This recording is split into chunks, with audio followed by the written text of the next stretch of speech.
feel like I'm just constantly running behind and feeling it's funny. Just burned at both ends, you know?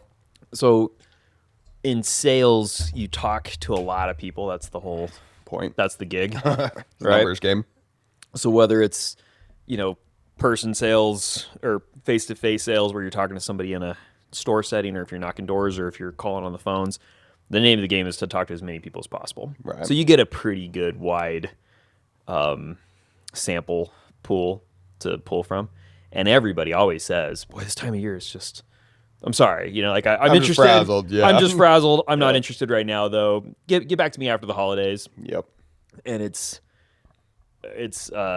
funny, but it's also kind of sad where it's commonly accepted that, the holidays are just a crazy time of the year. Mm-hmm. Like, we all know that. We all accept that. We're all cool with that. Yeah.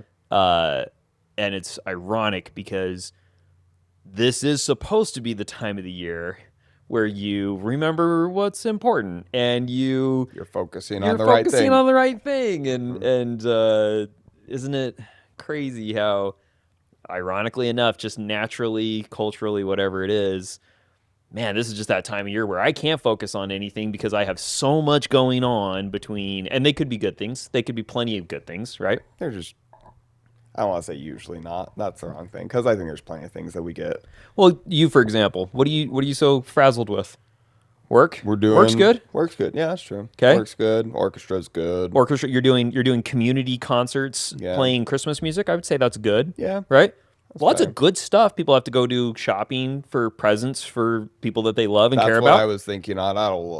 I hate the presents all around. Yeah. No. And I'm no longer a child. So that's why you hate presents now? Yeah, the present. I'm on the other side of that coin and I don't like it. But it's just I'm becoming that Scrooge so easily now with like the presents thing of just seeing the things that me and my wife will put so much thought into, like, what are we going to get them? What's and it's like, they already have everything. They don't need, we're in such a consumer world that it's like, we're just buying them nonsense. We're buying them things that like nobody cares about. No, because if they need something, you could just get it for them. We get it for them. Yeah. Yep. If they need something, we get it for them. You only need so many gaming consoles, like we have them. Yep. We could buy the newer, cooler one, but like, is it any different than the one we got 2 years ago? Or and it's just and there's so many different times that we do it. You get birthdays, you get Christmas. My wife loves to do stuff for Valentine's Day, anniversary. It's like, man, I just hate buying stuff for the sake of buying it. It's like, hey, we just have to have a present. You don't care about what this present is. You're going to forget about it in 30 days from now, and it's going to be irrelevant to your life. I hate the consumer world that we're in right now. It's funny when I was doing that management training program that was basically door to door, right? Yeah. The exercise that we would have the new guys do when they came in, we'd be like, all right, I want you to imagine that you have a credit card with no limits. Like, you got the black card. Fill this card in your hand. It's black, it's heavy, it's metallic. It's a cool card. Yeah. And you can just swipe it and it's no limits. Yeah. What do you buy? And everybody like starts pretty surface level. Uh-huh. And we go, perfect. All right, you have it now. What next? What do you buy now? Next month rolls around. There's no limit. What do you buy now? And they have to dig a little deeper. And then you go, cool, now you have that. What do you buy now? Yeah. And like you push them to the point where most people would eventually go, they would start branching out, like usually by like the second or third level, they'd get to the point where like, well, I'd buy my mom this. She's always wanted this. Or my dad has always wanted this. And they would get to that. And then once you get through all that, you go, cool, you still have all the money in the world. What are you buying? What are you spending it on? Within 2 months, you have everything you could possibly imagine, everything you could possibly want. Now the money kind of becomes meaningless, right? And then they go, well, I guess I would probably just, if I had all the money in the world and everything was paid off, I'd probably just stop working quite so much and I'd just spend the time, with the people I love.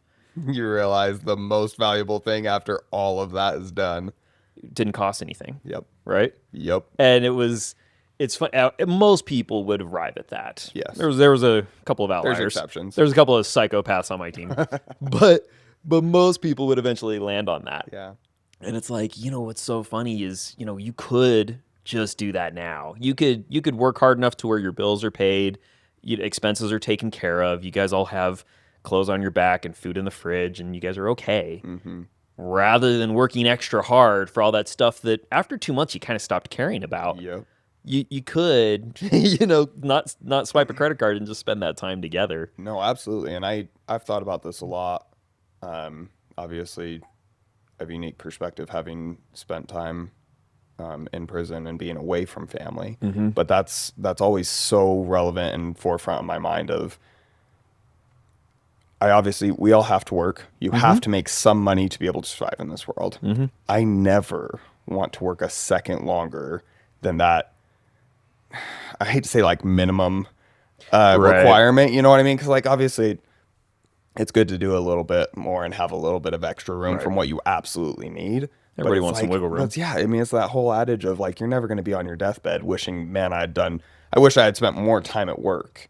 And it's like, we have such little time with our children. I forget, I saw a post that was explaining like how many days you have with your kids versus once they move out, like the comparison of the time you have with your children versus the time their whole you don't. life. Yeah, exactly. Oh, yeah. And it's horrifying, you know what I mean? How quickly they get to that point. And it's like, I'm still going to see my kids once they move out. We still see mom and dad weekly. regularly, and we're a pretty close family. We see them a lot. Yeah. It's not very much, you know, in the real grand scheme of things. It's like I see them once a week, maybe twice a week. Mm-hmm. And then there's sometimes we go a couple weeks without seeing each other. And it's like, there's nothing I could buy that's more important than that time. Yep. The time that you have and the relationships that you can build Yep. really are the point. So what are we chasing? You know what I mean?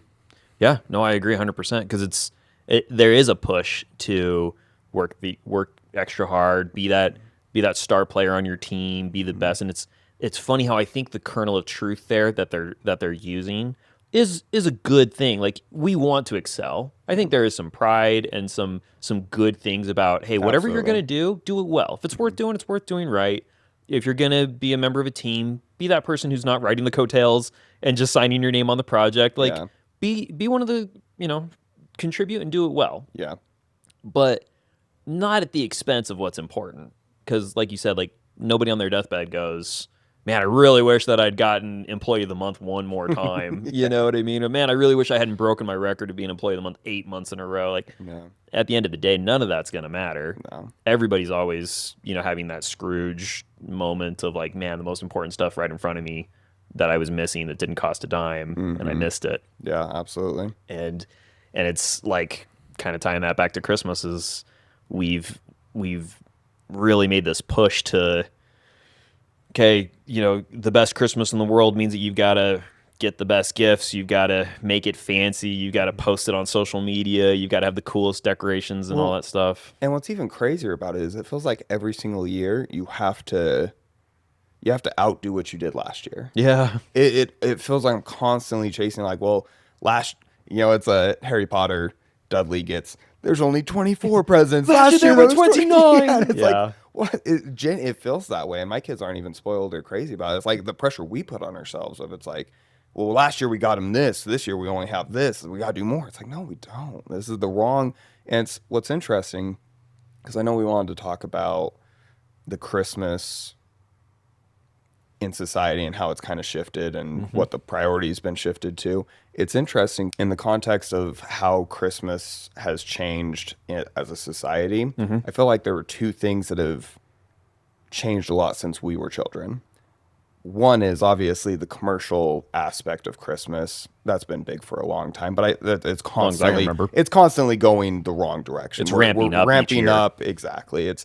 We're outdoing last year. So that's always been happening. But I feel like what's even crazier is the push to get Christ completely out of it. It's not just a, hey, yeah, this is the foundation of where Christmas started, but we get to do all these fun things around it too. It's now going, hey, this is the focus, all the presents, all the going and seeing the Christmas lights, whatever it is, having this stuff on your house, getting the blow ups, whatever it is. That's now not only ramping up, but I feel like taking Christ out of it is ramping up. Yeah. Does that make sense? Yeah. I mean, obviously Christ in the public at large I feel like there's been a push to just remove any kind of any kind religiosity. exactly. I mean, it was the whole point of you can't say Christmas, you can't say Merry Christmas anymore. You have to say Happy Holidays because not everybody's a Christian. So to run around saying Merry Christmas is implying, Christian is the only true thing, and if you're not a Christian, then that's somehow And that's hateful offensive. and that's You can't do offensive it. or whatever it is.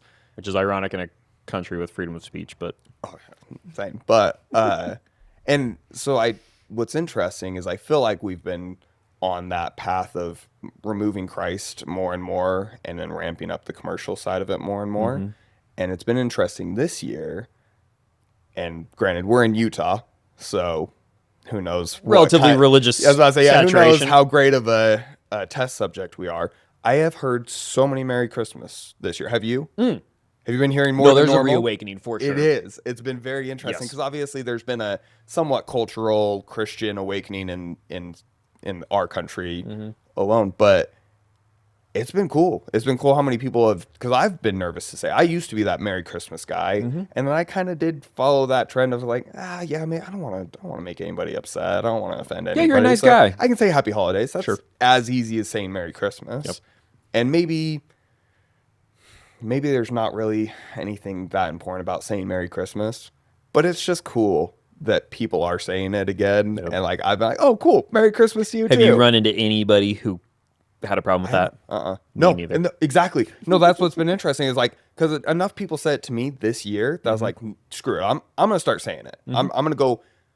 I'm not going to wait for somebody else to say it. I'm not going to just give their reply. I'm going to be the one who says it. Yeah. And every interaction I have, I'm going to throw it out. It's been positive, huh? Everybody has. They say it back. Every single one. And even some of the people that's like, I don't know how this is going to go. And I say it, and they still say it back. And it's been interesting. I don't know if that's a bigger sign of something bigger, but it's been cool regardless. I've had the exact same experience, but I've even been doing it at work because I'm calling people. Right. You're talking all to day, a lot of people all across the country. And obviously with some people, they're like, hey, let's take care of business as quickly as possible and get off the phone. There's, with those people, I don't necessarily want to roll the dice on them. But a good majority of the time, if it's a good conversation, I'm okay. Thank you very much for your time. And hey, do me. And the way that I like to always close it, as I say, hey, can you do me one last favor? They go, yeah. What is that? I go, you have a very Merry Christmas. Nice. And at first, I was like, am I allowed to say this? Like, as a representative of this company, like, are we allowed to say that? Yeah, is there an HR problem here? And the person above me said, no, go ahead. Nice. And so I've been saying that 99% of the time. I'm not willing to say 100 because I may be forgetting one, but I can't remember anybody who got offended. Responded. And most of them have been almost this kind of like, I don't want to say like relieved, but almost kind of like a recognizing, like, oh, hey, yeah, Merry Christmas. No. And they're like it. Dang, I should have said this at the beginning of the call. No, that's exactly how I felt. Like, I mean, the number of times that somebody said to me, I was like, whoa, wait, we can say that again? Yeah, we can say it again. Oh, cool. Yeah, Merry Christmas to you too. And I really wonder how many of us were always okay with it. And I do wonder how much of that is a silent minority that had a problem with it. Well, a loud minority. Or sorry, not silent minority, a loud minority that had a problem with it. And obviously, majority of people, if you are Christian, and that's your frame set, you don't want to offend somebody. So it's really easy if you just hear something, hey, somebody's going to get offended by it. I don't want to offend anybody. And so you stop saying it. But I wonder how many of us are like, no, we all want to say it. Nobody's really got a problem here. It's interesting. No, I think that's a very accurate observation. So there probably is somebody out there who has a problem with it. I haven't found him yet. So obviously, this year's been an interesting one with what I feel like has been a Christian revival. Do you think that's superficial, or do you think that we're starting a trajectory that's kind of riding the ship? Because we have been for, years, I feel like been moving far more secular as a nation in society. Do you feel like that's turning around now? I don't know, man. Because it's interesting in the sense of, from a Mormon theology, and maybe this is general Christianity too, I don't really know, because obviously we believe in the end of the world. Eventually the world is gonna become so wicked that it ushers in the second coming, right? Yeah, Christ comes back in all his glory, and the clock's up. And do you know, is that a general Christian... The second coming? Well, obviously the second coming is, but the idea that the world will become more and more wicked. It won't get better. We are Okay. only on a downhill slope. The number of true warriors for Christ will become completely outnumbered, right? Like that's the idea, the framework. I am not a theologian as far as Christianity at large goes. Uh-huh.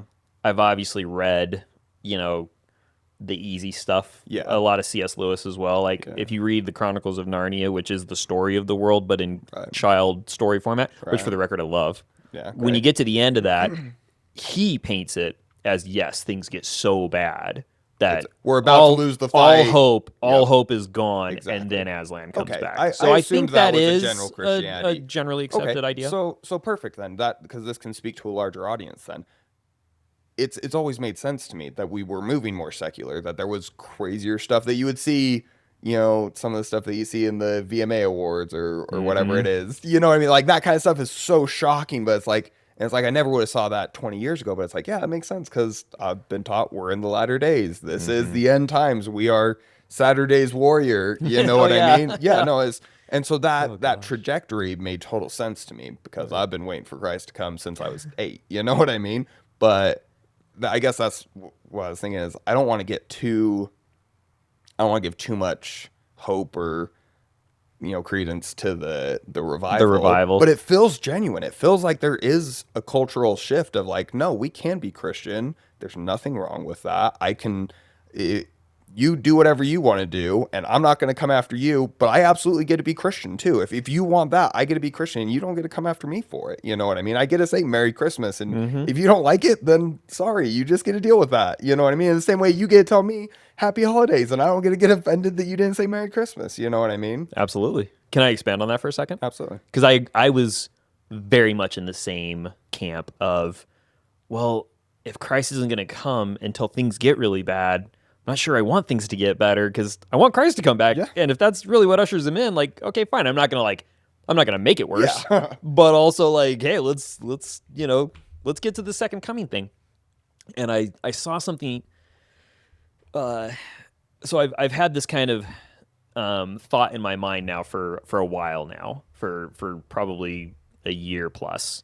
And then I saw something online where somebody said what I kind of had inside, and I didn't have the words for it. But then when I saw it on the video, it was like, that's it. That's it. That's what I've been feeling. And what it was, I mean, you've seen me come back into the church, right? Mm-hmm. For me, it was not I'm coming back to the LDS church. For me, it's very much been I'm coming back to Christ. I'm coming back to Christ. It was my life up to this point was very much for me. What I want. I believed in Christ. I knew about Christ. I don't want to say, I believed that Christ was a real thing. I never decided to walk away from Christ and believe that there wasn't a Christ. Mm-hmm. But for all intents and purposes, he was not in my life. Right. And then coming back to Christ has changed everything. Like my life, my perspective, my thoughts when I wake up in the morning, my interactions with other people, my family life, my relationship with my kids, everything is different now that I've come back to Christ.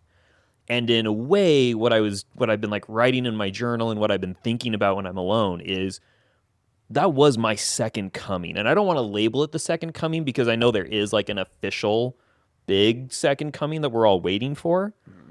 But for me, there was a second coming. There was a time without Christ, and there was a time where Christ came back into my life. And for all intents and purposes, I am living my life as if Christ is back today, 100%. I'm not saying I know about Jesus and I know it's going to happen someday. I'm now living my life as if he is here already. Right. And it has a much bigger effect than just, I've started going back to church again. It's legitimately there's changed things in your life. It's changed my decisions, my choices, everything from the media that I watch to the music I listen to the books that I'm reading. Everything was very different now. And obviously I'm sure it would be different if Christ was physically here ruling the world from Mount whatever. Obviously there would be Is he going to rule from a mount? I don't know. I'm just trying to say if he was here and he was king of the world and he's ruling in the millennium, obviously there's going to be some big changes on a worldly perspective. Right.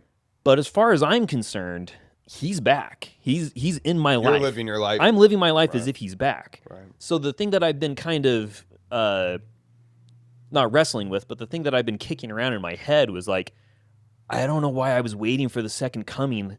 It was there the whole time. Like, It's always available. it was always available for me to invite Christ back into my life and to live as it. Like, it has been, and it hasn't been, hasn't been a walk in the park. For whatever reason, the moment that I decided to come back to Christ, like 2025 was a weird year for me. I think we know the reason. Anybody coming back to Christ, I mean, if there's a God, there's a Satan. Oh yeah. No, yeah, for sure. Yeah. That concept of, the moment you try to turn and redirect back to life, all of a sudden all the powers of hell that are trying to keep you Satan from it ignores you when you're just in the lukewarm Yes. fence-sitting position. Yes. The second you take a stance, Yes, you get a lot more 100%. For attention. years with the and that's honestly what it was. Yeah, it's a very good point because I was very comfortable where I was. Where of course there's a God. Yes, of course I'm going to teach my kids to don't be a jerk. Treat others how you want to treat, Golden how be rule. treated. Golden rule. We're going to be kind of like that lukewarm Christianity type thing. Mm-hmm. And the moment that it became real, and it was very real. This is going to dictate all the things that I mentioned before. Things like as a lukewarm Christian, I had a good job, making good money, got to go on lots of vacations. Kids wanted for nothing. It was very like just, hey, let's go along, let's float down the stream and just do our thing, right? And then in the last year, we've gotten hit with personal illness. We had the accident where I almost died. The money situations have become a lot tighter. I don't want to say that there's been more arguments because there hasn't been. The spirit in my house has changed for the better, for sure. But it has brought to light some things that are not cohesive at the moment. Like, the more light that's been let into my house, the more I've noticed things that were there the whole time that don't belong there. And if my house is going to be a house where Christ is king, those are things that need addressing. Yeah. And it's been kind of funny how this Christmas, last Christmas I was trying to say, hey, Christmas. I gave you Sorry, I have to do it. last Christmas I was trying to, hey, we're going to remember the true meaning of Christmas, but I was still things were still good enough that we were still very much the way our Christmases had always been. Not much had changed. Not that much had changed. We were just trying to remind the kids of the spirit of Christmas. This year, I've been really trying to get the kids like, hey, why are we even doing this, guys? Like, I've been trying to Pound that home. the idea that why do we even, like, what's the symbolism of the Christmas tree? What's the symbolism of this? What's the symbolism of that? Like, why are we doing this? What's the gifts about? Blah, blah, blah. Yeah. And especially where, like, my wife just went through her big surgery.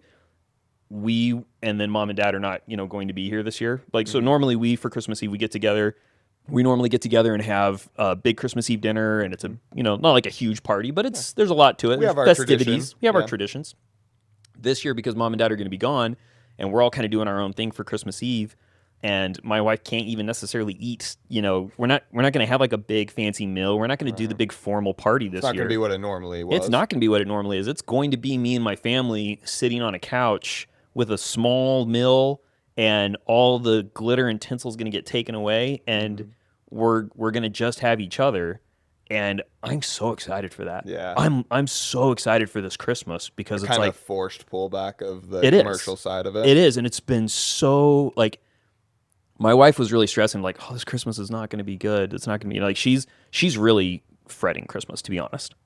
And I was at first too, and now it's like, oh, I'm so excited to turn all the distractions off. Like, we're not going to have big presents this year. We're not going anywhere. 2 Christmases ago or 3 Christmases ago, we were on a cruise, and it was cute. It was fun. Yeah. We decided that we wanted to do experiences for the kids for Christmas instead of buying them gifts because, like what we were saying before, like, once you buy them stuff, like, what more do they need? Like, so instead, let's go do experiences. I love that, honestly. And I'm still very much into that, but the experience for the cruise really kind of added a lot of distraction.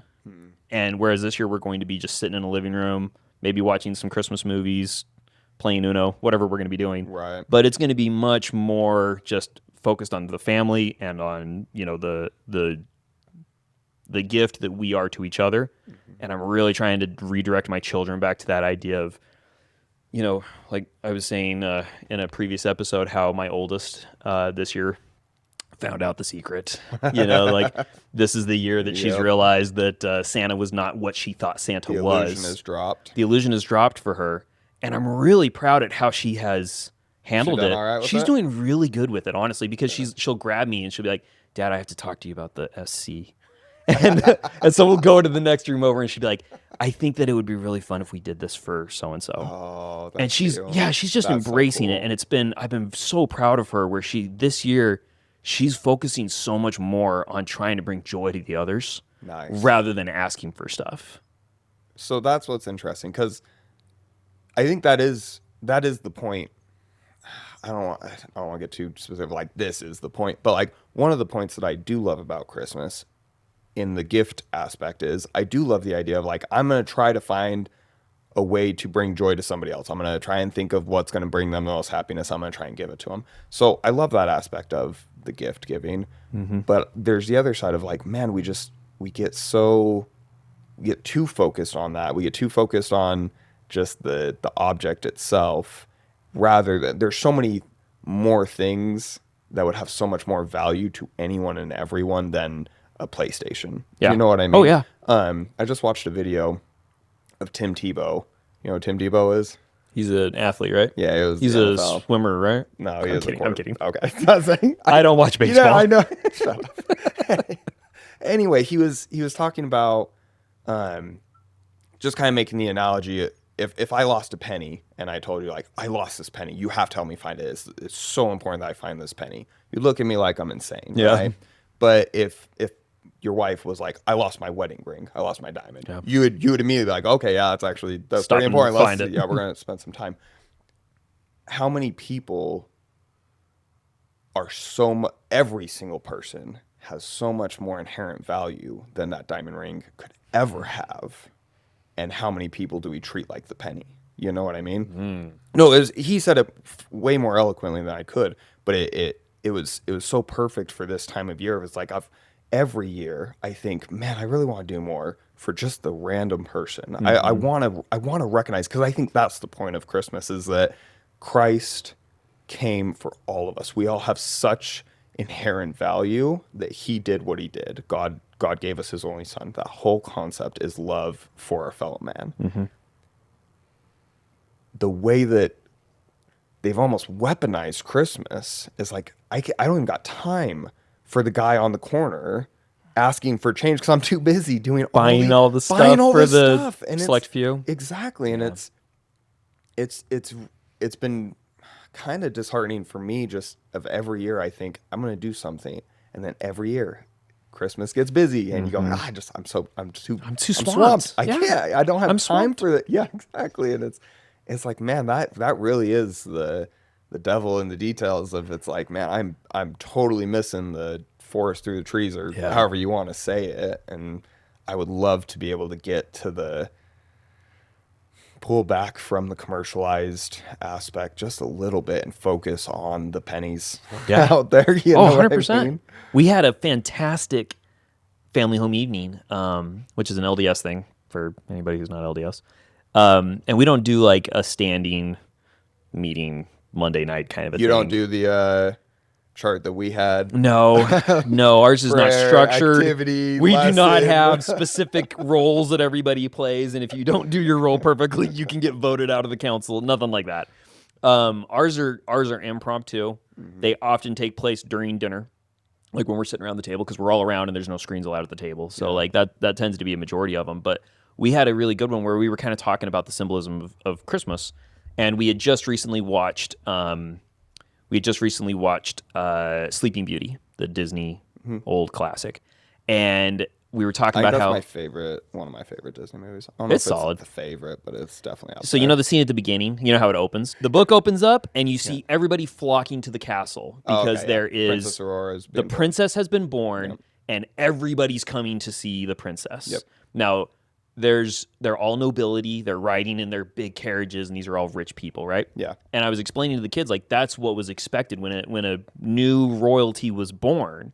People were expected to come from far and wide. The phrase "far and wide" was like, you would get on a Everybody's ship. expected to If come. you were important, Yeah. I mean, the peasants obviously weren't. Right. Everybody's expected to drop what they're doing and be there because it was a sign of respect, right?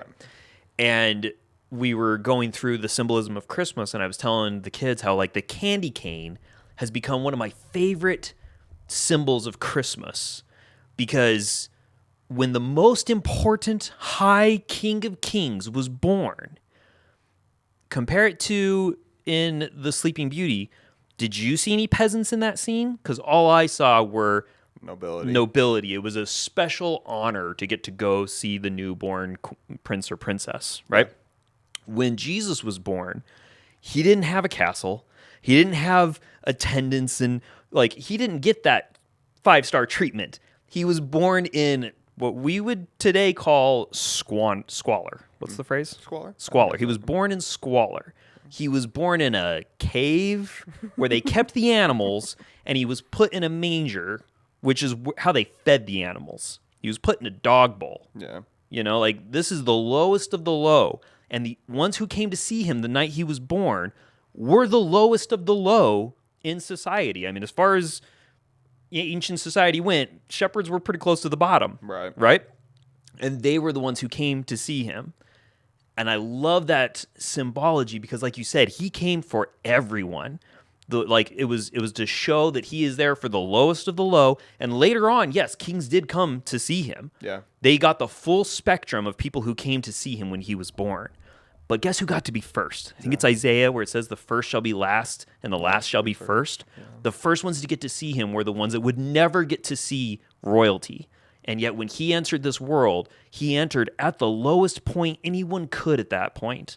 And when he comes again, it will be the exact opposite. He's coming to the earth twice. Mm-hmm. The first time was at the lowest of the low, and the second time he will come from heaven in all of his glory, and he's gonna hit the full spectrum. He's king of all of us. Mm-hmm. And it was a beautiful little discussion about Christmas and about why do we hang candy canes on the tree? Like, they're like, well, because shepherds were there. It was like, yeah, that's true. That's the surface level. Why do we have candy canes? That's where we start. But they're getting old enough now that, like, why is it important that shepherds were there? Yeah. It's to show he is the king of the highest and the lowest and everyone in between. And your circumstances don't prohibit you. He came for you. He was a gift to everyone. Yep. And it was just a way fun little lesson to go over with the kids, that with the commercialism and everything else going on, it's so easy to forget to do those things. Mm-hmm. Well, and it's so easy to focus because, again, like what we've talked about before, it's great that we are focused on our loved ones and trying to get them presents that they're going to enjoy. Like, all of those things that's all great. But I think it's that first step. Again, you're right in the sense of we're trying to give the gifts. We're trying to think of others. We're trying to bring joy to others.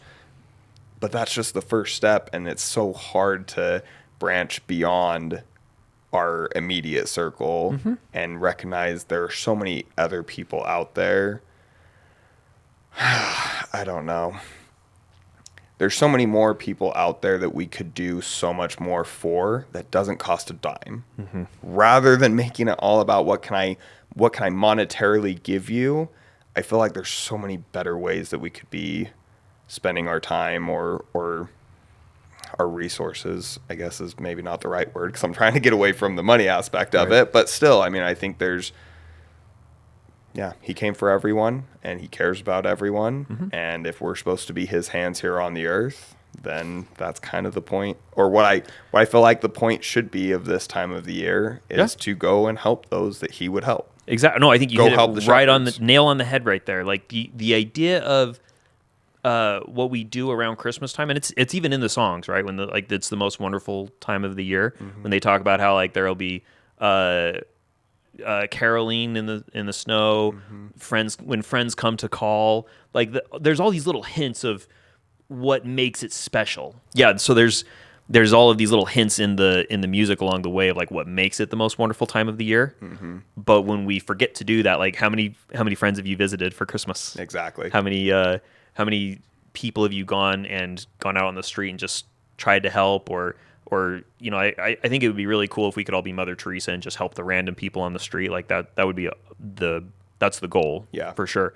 But how many people do you know that's in your circle of friends, whether it's a coworker or somebody from school or an extended family member or somebody who you do have a connection with, where you could reach out to this person, and it's not just a cold call to a stranger on the corner. Yeah. But there's so many people in your network that you could be Christ for at this time of year. Yeah. If they are having a hard time feeling the Christmas spirit, which I would argue they're having a hard time feeling Christ in their life right now. Mm-hmm. What a great excuse, what a perfect golden opportunity that's teed up for you to just be Christ for somebody for a moment. Yeah. Once a year. And that's, at the end of the day, I think that's for me what I want to start making Christmas about. The point of Christmas for me is I think that we have a call as Christians to be Christ for people in our lives. You know what I mean? I think that's a call every day, 24 hours a day. That's all year long. That's all year long.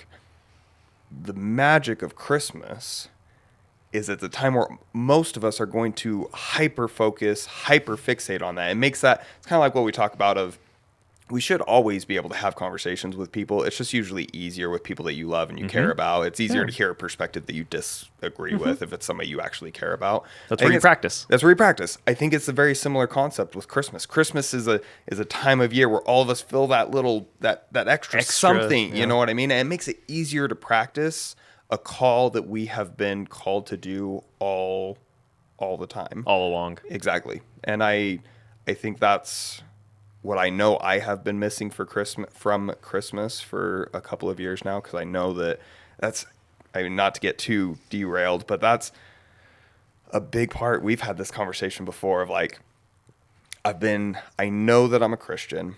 I know that I care.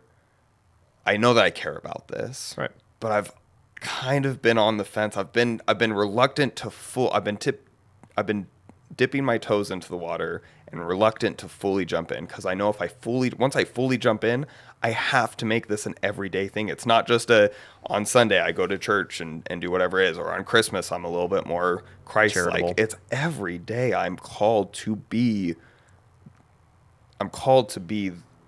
a level that I'm not wanting to necessarily commit to right now. You know what I mean?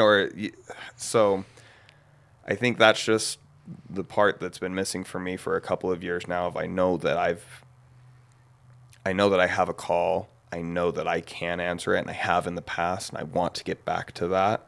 Can I offer some brotherly advice? Yeah, absolutely. From somebody who did take the plunge. Yeah. I agree 100%. That was how I saw the LDS temple. It was like, I don't want to go there and take out it's called taking out your endowment for anybody who's not LDS. I was always under the impression, and I don't know where I got this from, I think this was a very cultural thing. There may be some doctrinal basis for it, but the cultural message that I had received was, yeah, once you go to the temple and you take out your endowments, you're held to a higher standard. Right. If you mess up, it's a lot more serious than if you're just, somebody who's a teenager who hasn't gone through the temple, or if you're the more you baptized, know, the more you're the higher standard you're held to. And there is a level of that for sure. Like, I mean, there's definitely, once you've been taught more is expected of you. That part is true. Yeah. But that fear of, boy, I don't want to quite be held to that higher standard because I'm not sure I'll live up to it. Yeah. Spoiler alert, you won't. Right. And that's the point. The point is it's okay. Whatever your level that you're at, whatever sacrifice you can offer on the table is enough. Christ will meet you where you're at. Absolutely, he will. Yeah. And you'll be amazed at the... it's not that you are expected to bring a perfect sacrifice or a certain level of commitment or whatever. Whatever you're willing to bring it. He'll meet you there, and you'll still mess up. And when you do mess up, you'll realize that it's not that when you messed up, or it's not that you were expected not to mess up. It's that you were expected that when you do mess up, which you were before anyway, that's nothing new. Yeah. But once you've brought your sacrifice to him, when you mess up, you have that choice to hold on and keep trying anyway. Immediately correct it as best you can, and hold on and keep turning to him. Versus before, when you'd mess up, you're like, well, nobody was around to see it. Doesn't matter. So you don't feel bad about it. Yeah. And you just keep doing what you're doing. 100%. But the level of aid is probably the wrong word, but the the way that you will receive grace and strength to hold on is mind-blowing. It's so cool to experience because you're like, you still will mess up. You'll still be you. You're not changed overnight. Your response to it. Your response to it will change. Your heart will change. The way that you used to respond when you messed up before will start to change. You'll be like, yeah, but I don't want to go back to whatever it was that I was relying on before, whether it was numbing myself with video games or turning on Netflix or YouTube, social media, or whatever it was that you were numbing yourself with before. You'll no, I'm okay to sit with this. I'm okay to feel bad that I did this. God forgive me. I want to keep following you. I'm still going to say my prayers tonight, even though I don't feel quite worthy to. I'm still going to say my prayers tonight. I'm still going to say prayers in the morning. I'm still going to keep reading from the scriptures. I'm not going to. It's that Adam and Eve story. When you mess up, when Adam and Eve ate from the fruit, which is, I guess, the original sin, when God comes into the garden, what do? Hide. They hide. They try to distance themselves from him. When you realize it's okay, he knows. Yeah. He knows what you did. You're not hiding anything. You're not hiding anything from him. He knows.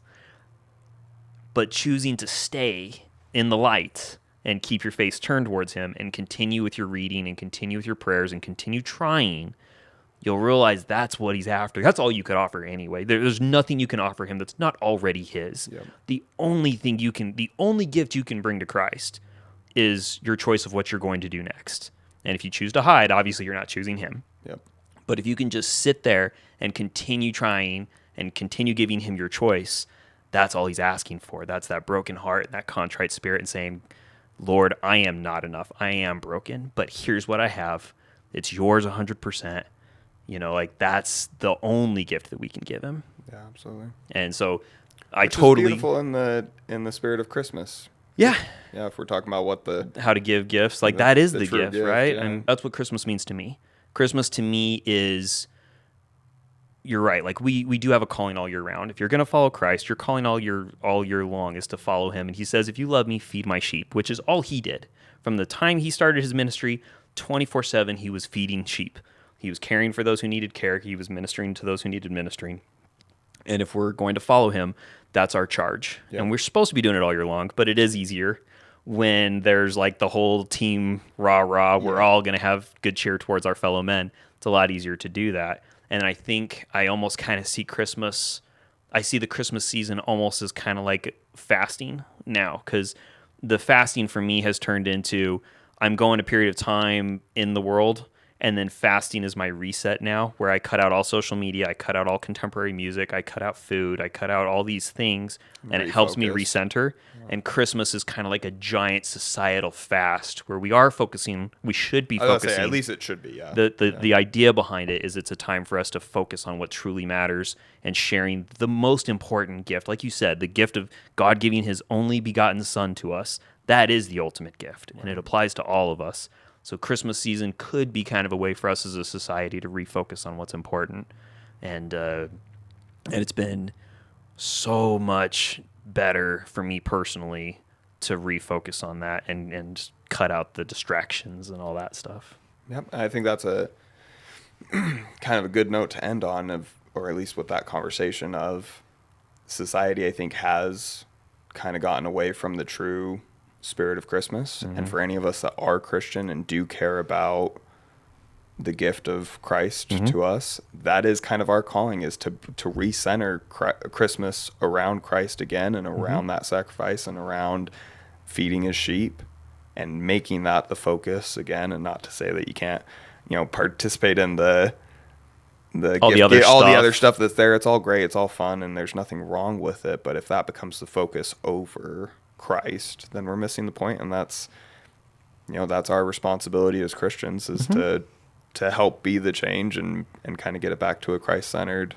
And not trying to make it sound, because I remember thinking of these Christians are weird. These are the ones who don't allow playing cards in their house, so they don't listen to any music that's not Christ-centered music. And I remember looking at that and going, wow, that's pretty extreme. That's pretty wild. Yeah. But like with the movies, for example, we watch, Christmas. We have our list of Christmas movies we watch every year at Christmas. And I was thinking, I was like, man, none of these are about Christ. Not a single one. They're not. And they're Yeah. great movies. I love them. Yeah. The music that we listen to. I have a music playlist of Christmas, right? And I went through and edited it this year.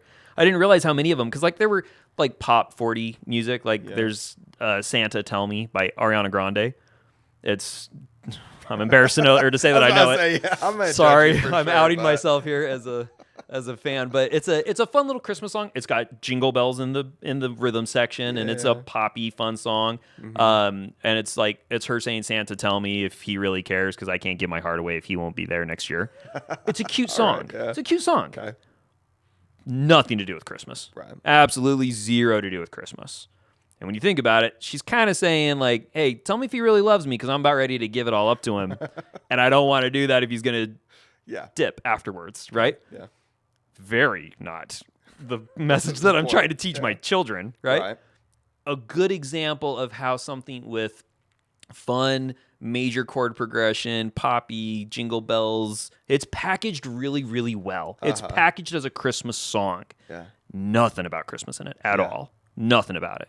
It's a wolf in sheep's clothing, and I hate to sound extreme. I'm going to sound like that wild, crazy Christian who doesn't allow playing cards in his house here, but doesn't participate in Halloween. Right, but that's what it is. It's 100% the idea of, hey, I'm about ready to cross a line with somebody, and I'm not sure if he really cares about me, as if that was the deciding factor of whether I should do this or not. Yeah. That messaging is not Christian. That messaging has nothing to do with Christmas, but it's packaged in a very cute little Christmas package.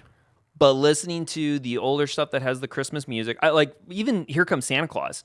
I'm listening to an older version of Here Comes Santa Claus on the playlist now. Yeah. The reference to God, say your prayers, be good, that is an insanely religious song. Here Comes Santa Claus. Says, so say your prayers because Santa Claus comes tonight. Like, is, oh my gosh, the references to a higher power. So let's give thanks to the Lord above, because Santa Claus. I mean, the times that they reference God, I feel like you're just making this up. No, I've heard this. Go listen to the song. Go listen to the song and count how many times he references prayer, heaven, God, Christ. Really? He says the word Christ. Like the amount of times those are mentioned in the song has to be over 10. Has to be over 10. But it's a very poppy. Yeah. It was a cultural song at the time. Mm-hmm. The amount of presence God had in the music at that time, wildly different from his presence or lack of presence in today's music. Absolutely. So yeah, like listen to stuff that where the message is there, and I think the packaging is just your personal flavor. Mm-hmm. And we deal with a true judge or whatever it's called, a perfect judge. I don't think the packaging in this instance matters near as much as the kernel of truth. So that's interesting because for any of the harder rock fans out there, Skillet just did a cover of "O Come, It's okay to be a fan of Emmanuel." Skillet, but not Ariana Grande. Yeah, no, that's the message of this podcast. If you get nothing else from this, Skillet, good, Ariana Grande, bad. I mean, I like Skillet too. I love Skillet, but their new cover has a pretty aggressive outro. They go full rock, and he's screaming a little bit. "O Come, Emmanuel." And but the song, the message of the song itself, it may not be packaged in a way that makes you think, major chords and happy, and you wouldn't necessarily think, Christmas or Christ with it. But the message of the song is obviously really beautiful. That's one of the best songs that there is for it. To me, I feel like the message is far more relevant than the packaging in that sense. Oh, I agree 1,000% that the message trumps the packaging. I think the packaging is what they do to get the public to listen to it. And it's been an interesting trick that I think they've played on us, that they can do a message like what Ariana Grande's is, has nothing to do with Christmas, has nothing to do with Christ, has nothing to do with that Christian values. That Christian value. They just package it with the sleigh bells and with the Santa. It's a letter to Santa. Yeah, it's a letter to Santa. And it's like the way that they can sneak messages in under the guise of, I guess that's, I think it's a good illustration of how far we've gotten off of the point and how much of the Christmas season can be hijacked for something totally different than what we should be focused on. Absolutely.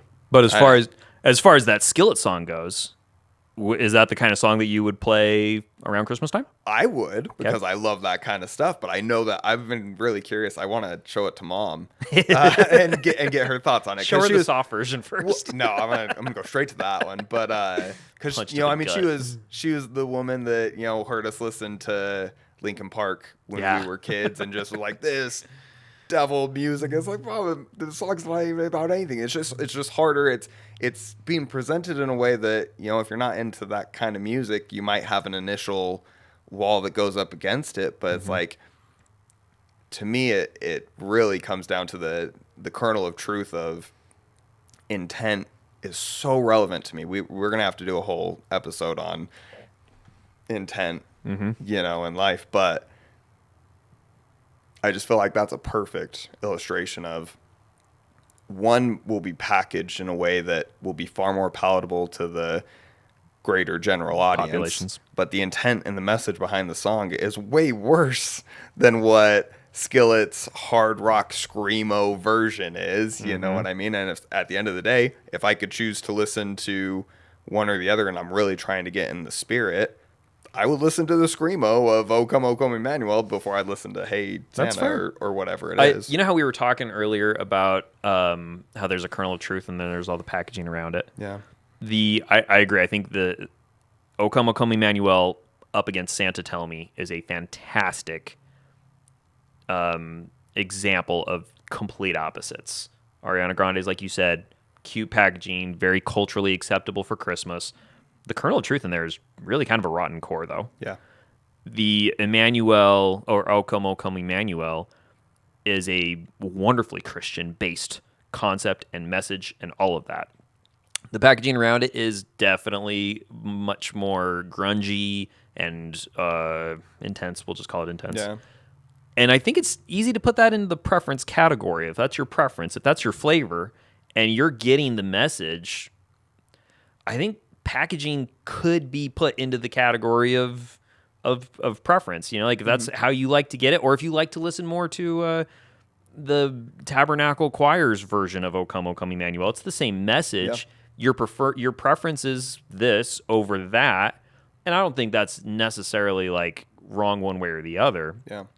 I think it definitely boils down to what you're trying to get out of it. I don't think you're going to invite a calm spirit where you can reflect internally with screamo. I'm going to submit. I know we're gonna do. I'm going to submit that if you're trying to be internally retrospective, if you're trying to meditate and listen to that still small voice, the amount of distortion in the guitar probably plays a role. Well, that's different than. Yeah, and we're for sure gonna have to do an entire episode on this because I think there's a lot of really interesting conversation there, because it's like I do think that a lot of times we judge the packaging, the preference, more than we're judging the message and the intent. 100%. Because I totally get your thought of if I'm really trying to meditate, I'm really trying to hear Christ and feel Christ, I'm probably not going to use music that has lyrics at all. 100%. Because lyrics, even in the best, guide your even thoughts. Mormon Tabernacle Choir, I'm focused on the words. I'm not focused on I can't hear what he's telling me because I'm already listening to what these guys are telling me. You know 100%. What I mean? So I think there's some truth to what you're saying of, there's probably a spectrum there, but they're still on this side versus the Ariana Grande exactly, side. No, exactly. And that's what it is. Cause I listened to it last night. I had my orchestra concert last night and it was all Christmas music. So I'm already in a good state of mind to hear it, and so listening to it last night, it touched me genuinely. Yeah. This is a beautiful song. It's a beautiful message. I love the song. And it could be with the heavy guitar and the screamo, and that didn't pull me out of it at all. And obviously that is preference because I like screamo music in general. And you weren't necessarily trying to listen for an answer to a prayer. Yeah, and I'm not praying and waiting for revelation. You know what I mean? So I guess that's what it is. I think you absolutely can feel the spirit, even with, I think your preference probably plays a bigger factor in it than that, like, the Holy Ghost can't connect with you because you're listening to something that has percussion in it versus something that's just strings or orchestral. You know what I mean? I don't know what psalm it is, but David says there's a time there's a season for everything, right? Yeah. And there's a time when you are to use cymbals, Boisterous and and loud, and cymbals clanking and the drums, and like there's a thing for that. That's okay. I totally agree with you. I think depending on what your intent is, if you're driving, if you are decorating the house, if you're working outside, like I have multiple playlists. I have a Christian rock playlist. If I'm doing something in my yard, if I'm mowing my lawn, if I'm whatever, and I don't want to listen to a podcast, I want to listen to music. Absolutely, because like that's what I'm doing. I'm out and I'm moving around. I'm not listening for revelation. Yeah. I want some kind of pump up music for that, but it's still better choice than the Linkin Park or than the Ludacris or any of those stuff that I used to listen to. Right. It's still like, because what was my justification? My justification with the Ludacris or with the Eminem was like, yeah, it's probably not saying the best stuff, but I'm just listening to the beat anyway. I'm just listening to the music portion. Not really paying attention. Not paying attention to what he's saying. Yeah. I'm not paying attention to the message. I just want something that's going to help rile me up. Huh? One Night in Bangkok. Remember that song? Listen to the music and not the message? Yeah, Dad would not let me listen to that as a kid, and I was too young. I didn't even know what Bangkok was. I was like, I just genuinely do love the beat. The beat. Music, I have no idea what they're talking about. My mom's like, he doesn't get it. Like, just let him listen to it. I was like, absolutely not. Yeah, now that you're older and you know it's about ladyboys. Yeah, now I know it's but it's like, I still love that song. It doesn't even matter because the message does go totally past me, on it. But we will do an entire episode. We have to, because I think there's a general attitude that somebody's preference equates to. Oh, I'm trying to think of exactly how to phrase it, but I think there's a lot of people that judge based off of preferences, and it's not necessarily that God. That's what it is. Do you think Christ can enjoy screamo?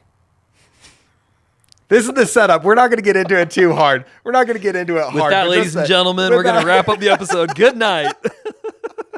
You know what I mean by. I'm never going to say I think Christ listens to screamo. I will enjoy it. I will say that in this world, with the world that we're surrounded by and the world that we are in, I think you can be a follower of Christ, of course. Well, I would hope that should be an easy. Well, and that's the vein. I think you can keep your face turned to Christ. I'm not going to say he does, but I think you can keep your spirit and your heart aligned with Christ and have screamo in your playlist. Yeah. As long as your intent and the messaging that's coming along with it is still in tune with him. I don't think the packaging is gonna draw a hard. I'm not willing to draw a hard line with the packaging. Got him. I am willing to draw a hard line with the message of the song. Yeah. I don't care how teeny bobby cute, culturally acceptable the intent and message the packaging is, but if the message of the song is something that's in its core against Christ, no, I don't think you can. Yeah, I would agree with that. I'll draw that line. I'm with you on that. Not willing to say that Christ has Skillet in his playlist. I'm see, that's where we're gonna end. We're gonna end. Christ is listening to Skillet's "O Come, Emmanuel," and he's loving it. I am. I'm not willing to. So is he. I'm not willing to say so anything. Is he. I'm saying it. Yeah, that's a fantastic time of year. On the note of fantastic time of the year, let's be the change that we want to see. Mm-hmm. But yeah. Merry Christmas. Merry Christmas from our family to yours, wherever you are, whatever you're doing, whatever your traditions are. Hope that you do have a bright and beautiful time of the year. Amen. Amen. Merry Christmas.